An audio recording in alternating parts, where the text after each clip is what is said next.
Hello team, welcome to a new week on the Live, Perform, Compete and Elite training program. We are in week 7 of this training cycle, which means we've got 1 week left. Now, in last week's update, I gave you guys a bit of a heads up on what we have coming up in these final 2 weeks of the cycle. We have a number of testing priorities that we're going to be drip feeding through the next 2 weeks. And the reason we've done that is sometimes when we put too much hard testing in the same week, it kind of takes away from our ability to train as well. So rather than putting it all in 1 week, we're going to spread it over 2. Now, what we have coming up this week for our Live program, we have our 5-minute AMRAP strict push-up test. Now, on this test, which we're going to do on Thursday, read the coach's notes. We've given you guys some different levels, and it's really important that you guys pick the appropriate level before you actually start your test.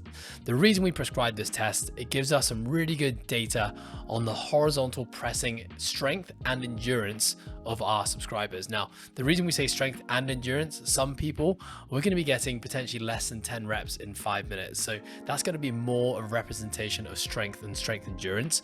Some of us might be getting, in excess of 60, 70 push-ups, which means this is going to be more of an endurance test for you guys. But either way, we just want to see where our subscribers are at, our members are at, because this is a test that we test every year. So we'd like to see that year on year, hopefully the averages are going up. Now, for our Perform, Compete and Elite subscribers, we have our strict handstand push-up test. Now, this is a test that is somewhat a mainstay when it comes to CrossFit. We see strict handstand push-ups in all levels of competitions all the time.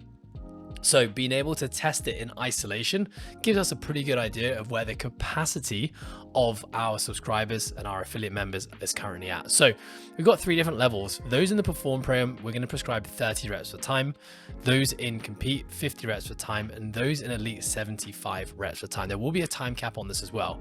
However, if you know that your ability level allows you to perform maybe a harder test than what's being prescribed, for example, maybe you're in the Compete program and you can actually do, realistically 75 handstand push-ups within a time cap, then we want you guys to choose that more challenging test. Similarly, if you feel like what's being prescribed is too much for you, then you can always go down to one of the other groups and find a test that's more appropriate for you. Really want you guys with these tests to record all the data, all the notes, so that we know how you broke them up, and any subjective data on how it felt, your thoughts. Is it better? Is it worse? Are you progressing? Are you regressing? All that stuff helps us design programs more catered to you. Good luck.